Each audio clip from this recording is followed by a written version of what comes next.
Jen Cassell here. I'm back with a project share and tutorial for Scrap Diva Designs. Before we get started, here is her website and all of the info on the back. Make sure to use that hashtag Scrap Diva Designs for some amazing inspiration. And as always, if I've inspired you in any way, please feel free to use my coupon code GEN10 to save. I super appreciate everyone who uses my coupon code and affiliate link. I do get a small kickback and it helps me continue to create free content for you. So let's dive into this adorable tote bag. So this is a one-page die set. You get all of the components to make this adorable little tote bag. I'm going to show you how I customized it in my tutorial. Um, and there's just a lot you can do with it. I've seen Erica did a shaker with it. It's a really versatile die set that I think would be a great addition to your stash. I made mine into a little desk caddy tote bag. I love it. I ended up cutting the inside out here just to have like a full handle for this. I thought that was a fun addition.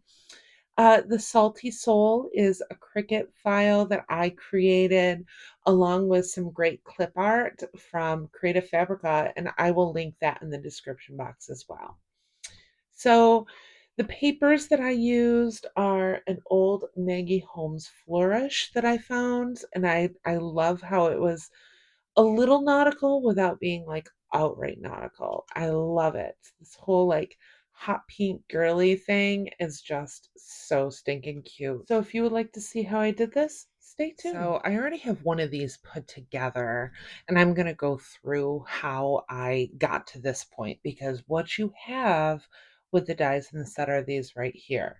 So I've already went ahead and glued together the overlays. This piece right here does have um, a, a cut in it, and I made sure to glue this down right here, but I left this open because I am going to adjust the height of it. So I've glued this one back to back as well, and then of course your strap. First, I'm going to come in with a few foamies.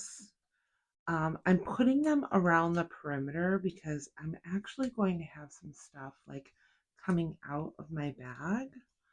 So I don't want to block that little opening at the top. I'm going to go ahead and line this one up at the bottom here. Now I'm going to come over here with this, and I am not gluing anything down yet. I am just going to use this to measure. And you want to line it up at the base of the blue right here. And then I'm going to grab my pencil and I'm just going to trace this interior right here. I'm going to grab my X-Acto knife.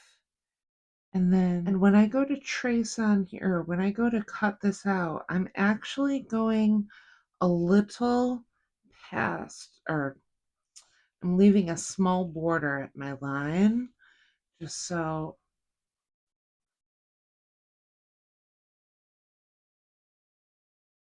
I know that I won't be able to see any of it.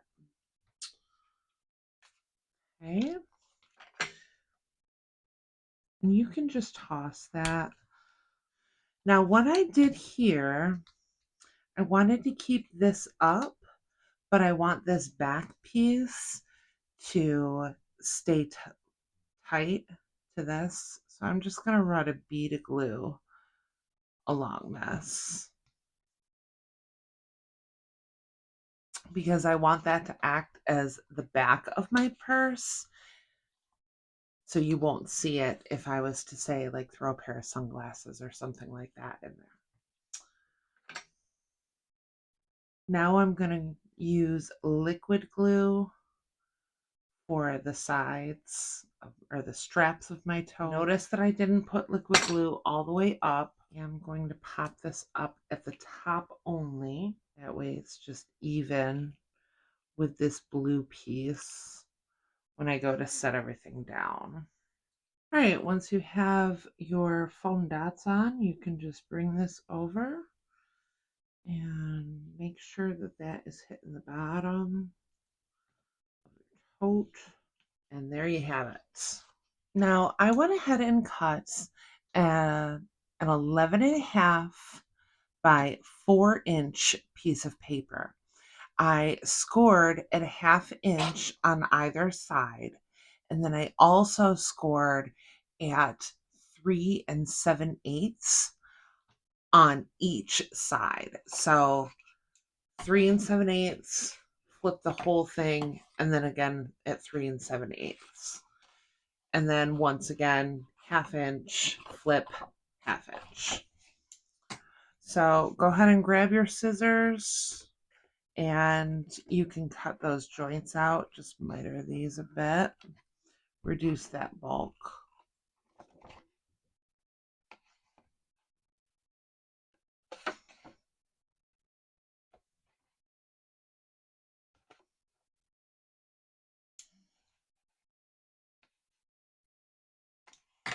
So you should be left with something that looks like this. So I went ahead and I cut 2 pieces of pattern cardstock. I cut those 3 3/4 by 2 7/8. I did 2 of them. You could cover the bottom as well. That's completely up to you.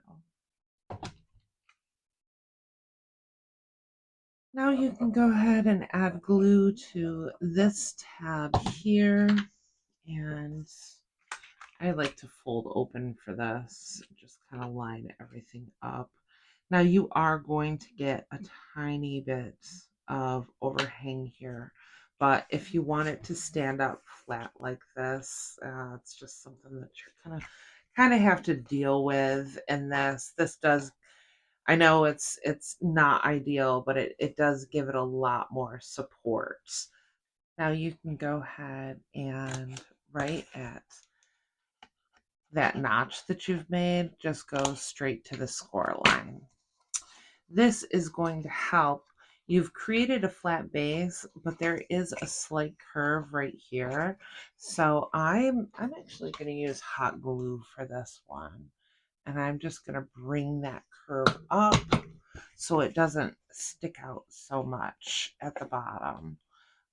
This is a rounded bottom, so you are going to have a bit of overhang at the sides, but I really wanted to keep this box sturdy at the bottom, and with a completely rounded bottom that can kind of be a little wonky, but that's okay.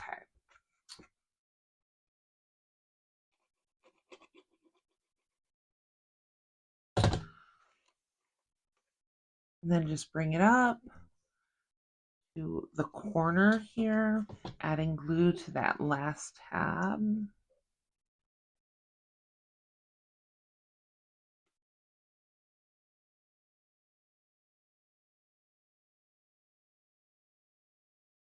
All right, looking good so far. We can take our next one. Okay, now I'm adding a little bit of hot glue to this one and slightly curving it. Final tab. Look at how quick and easy this comes together. Adorable. All right, so now I've got a perfect little desktop caddy here. I'm going to add my little lobster up here. And then I have this one, and this is all Cricut. Look at how cute that is, coming together so quickly. I love it. Adorable. So thank you. Thank you so much for watching. Make sure you pick up the tote bag available as the May release over at Scrap Diva Designs. Really great die set to play with. I love the easy ones. So I would super appreciate it if you used my coupon code GEN10 to save, or just press the affiliate link in the description box. There will be a direct link to the die set used. So if you like this video, don't forget to give it a thumbs up and hit that subscribe button for more crafty content. I'll see you in the next crafty video. Bye!